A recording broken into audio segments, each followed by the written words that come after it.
अस्सलामुअलैकुम बच्चों, कैसे हैं आप सब। उम्मीद करती हूँ खैरियत से होंगे। आज हम पढ़ेंगे माहौल का मुताला, सबक नंबर 8, बेशकीमत अनाज। नाहिद और आमिर दोनों बहन भाई हैं। दोनों को बाजरे की रोटी और मक्खन बेहद पसंद है।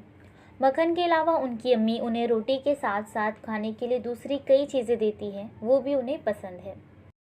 नाहिद और आमिर खाने के लिए बैठते हैं तो खाना देते हुए अम्मी हमेशा कहती है, जितनी ज़रूरत हो उतना ही लो, खाना ज़ाय मत करो। एक दिन आमिर ने पूछा, अम्मी आप हमें रोज़ाना ऐसा क्यों कहती है। अम्मी ने कहा, अच्छी चीज़ें ज़ाय क्यों करें। उसके अलावा जो ग़िज़ा खाने को मिलती है वो किस तरह तैयार होती है, इस ताल्लुक़ से सोचना चाहिए। मैं तुम्हें रोटी की कहानी सुनाती हूँ। उसकी अम्मी ने क्या जवाब दिया कि जो चीज़ें अच्छी है उसे ज़ाय क्यों करें, और इसके अलावा जो ग़िज़ा हमें खाने को मिलती है वो कैसे तैयार होती है, इस ताल्लुक़ से हमें सोचना चाहिए। और उसकी अम्मी ने फिर क्या कहा कि मैं तुम्हें रोटी की कहानी सुनाती हूँ। रोटी की कहानी।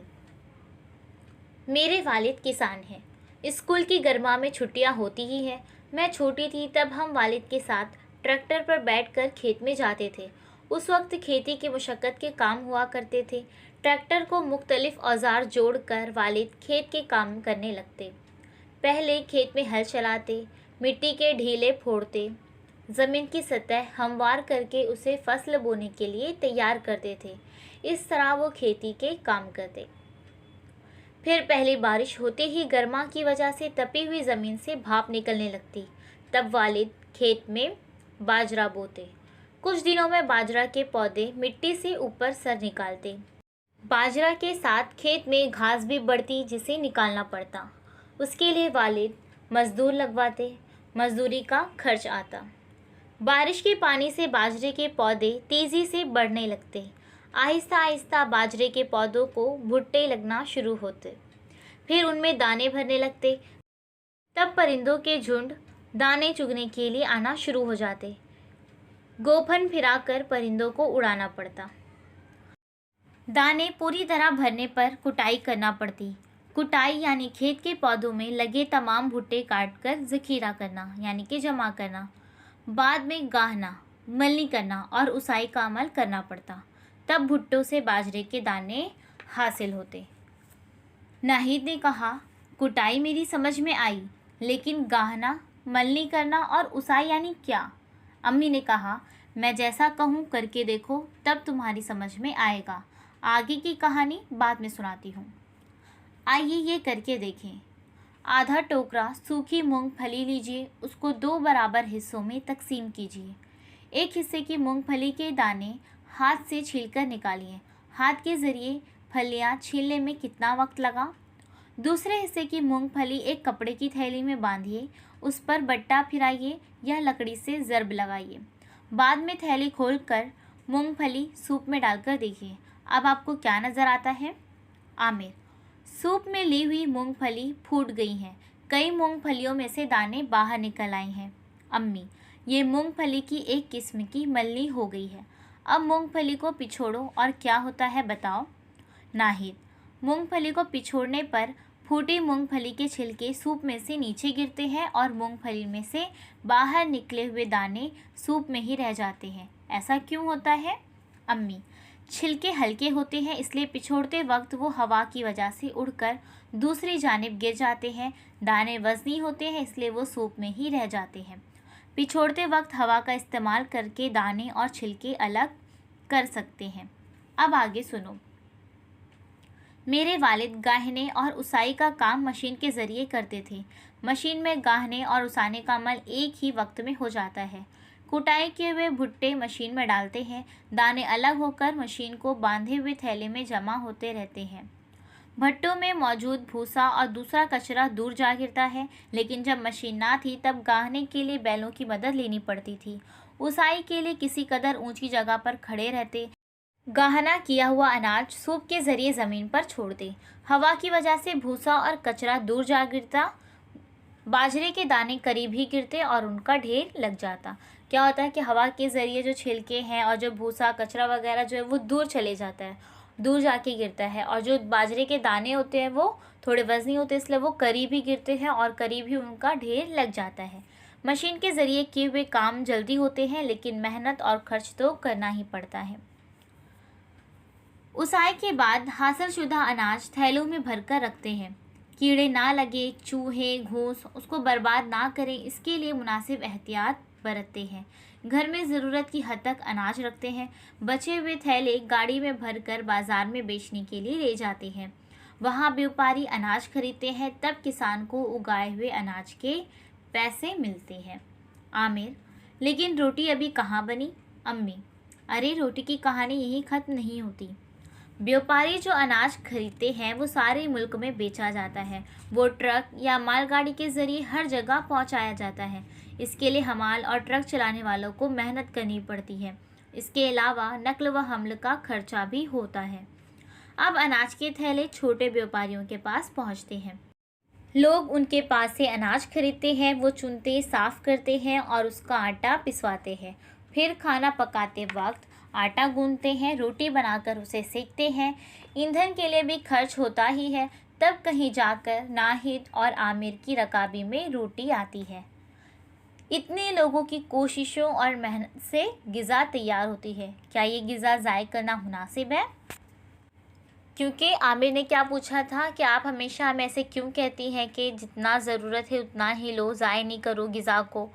तो जब आमिर ने ये सवाल किया तो उसकी अम्मी ने उसे बताया कि एक रोटी जो उसे पसंद है और मक्खन पसंद है, उसके लिए कितने लोग कोशिश करते हैं, मेहनत करते हैं, तब जाके इतनी मेहनत से कोशिशों के बाद ग़िज़ा तैयार होती है, तब जाकर आपको आपके घर पर खाना मिलता है।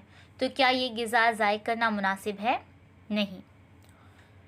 क्या आप जानते हैं कुछ लोगों की ग़िज़ा में सिंघाड़े और मखाने शामिल होते हैं। मीठे पानी में नशोनुमा पाने वाली मखसूस किस्म के 2 नबातात से ये हासिल होते हैं। उन्हें जमा करने, साफ़ करने, सुखाने, ज़ख़ीरा करने और उनकी नकल व हमल के लिए भी लोगों को मेहनत करनी पड़ती है। दूसरी ग़िज़ाई अशिया: मछलियाँ पानी से हासिल होती हैं। उन्हें हासिल करने के लिए माहीगीर सख्त मेहनत करते हैं। कुछ लोग जंगल में मिलने वाले आमले, जामुन, करोंदे, बैर जैसे फल जमा करके बेचते हैं। कुछ लोगों के सब्जियों के खेत होते हैं तो कुछ लोगों के फलों के बाग होते हैं। कुछ लोग मुर्गी पालन या मवेशी पालन का कारोबार करते हैं।